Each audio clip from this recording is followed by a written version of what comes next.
Bonjour, je m'appelle Margot Janisset, je suis actuellement en résidence aux ateliers du Plessis-Madoc depuis septembre jusqu'en décembre 2022.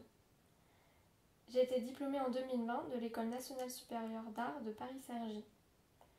Mon travail de peinture se concentre autour de questions de couleurs et de gestes. Les peintures peuvent prendre différentes formes, sur les murs, le sol ou sur toile.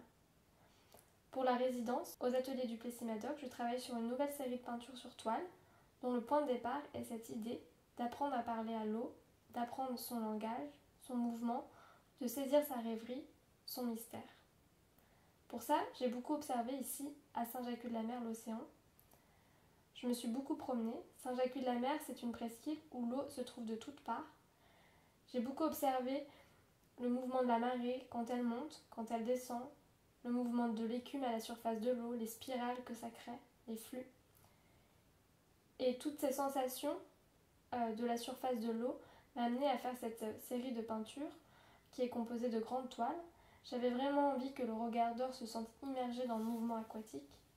Pour ça, j'ai repris une technique d'impression très ancienne, le suminagashi, qui est né au XIIe siècle au Japon, plus communément appelée marbrure, qui est une technique que l'on retrouve aussi en Turquie.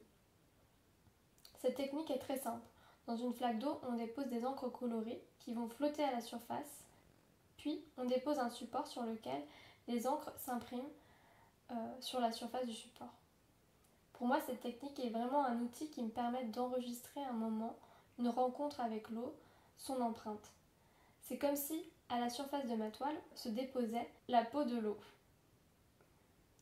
Il y a une grande instabilité. C'est une technique que je ne peux pas vraiment tout contrôler. Et c'est ça qui m'intéressait, de laisser la place à l'eau de composer avec moi la peinture.